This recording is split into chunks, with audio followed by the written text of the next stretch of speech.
Kuching, Sarawak's capital, is booming. With over 600,000 people in the Greater Kuching area, urbanization is accelerating. New housing estates, commercial hubs, and clock roads like Jalan Laksamana Cengho tell the story. Yet, unlike Singapore with its MRT or London with its underground, Kuching's public transport remains stuck in the past. Unreliable buses, sparse routes, and a city choking on traffic. This is an anomaly, a growing city with a stunted transit system. Why is this happening? What's at stake? And where's the opportunity? Let's break it down. To understand this, let's apply Porter's five forces to uncover the strategic issues. First, buyer power. Kuching's residents demand reliable transport, but with buses failing them, they're pushed to cabs. The 13 million registered cars at Road Transport Department JPJ proves it. Second, supplier power. The state government and Sarawak Metro control development with the Kuching Urban Transportation System KUTS. Yet, progress is slow.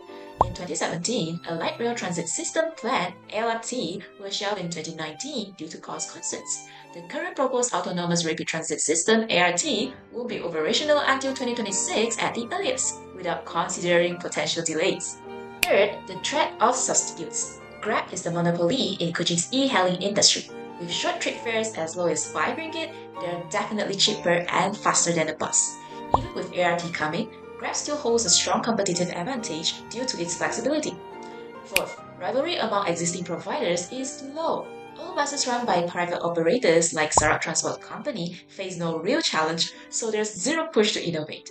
Finally, barriers to entry are high, as building a modern transit system requires massive capital and coordination. Having ART Package 1 Blue Line valued at 569 million ringgit shows the scale, locking out new players. The result? A stagnant market. But let's dig deeper with a pastel analysis. Politically, Sarawak's government prioritizes rural infrastructure.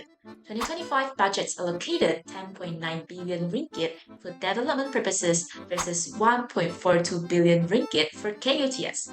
Whereas the federal's focus stays on Peninsular Malaysia's Mass Rapid Transit Line 3, known as the MRT3 project, was estimated to be 50.2 billion ringgit. This shows that federal focused on Peninsular Malaysia more than Sarawak. Economically, low population density compared to megacities like Kuala Lumpur makes large-scale projects less viable. Yet, traffic congestion costs Kuching citizens in lost productivity, time, and money. Socially, car culture dominates. Residents see public transport as inconvenient. As the late Deputy Chief Minister Tan Sri Dr. James Masing once noted, Kuching's transport split is 96% private vehicles versus just 4% public usage. Technologically, KUTS promises hydrogen-powered innovation, but at 25.8 completion of the ART system by November 2024, execution challenges rise. Legally, regulatory hurdles slow private investment. Environmentally, car emissions, being the second largest CO2 emission sector in Malaysia, clash with Malaysia's National Energy Transition Roadmap targeting net zero emissions by 2050. Here's the crux. Kuching's public transport anomaly persists due to strategic inertia and misaligned priorities. Porter's five forces show a market frozen by high barriers and no competition. Pastel reveals political and economic choices favoring rural over urban, compounded by execution delays. This isn't just a transport issue, it's a strategic failure to match infrastructure to urban growth. But here's the opportunity. Kuching's Gap is a gold mine for innovation. A private player could launch electric microtransit vans. Think 10-seaters with 8-bus routing. Low startup costs, 5 million ringgit versus KUTS billions bypass high barriers. Grab could pivot, integrating with ART's 2025 rollout for first-mile connectivity. Porter's five forces suggest tourism and retail could boom with better transit.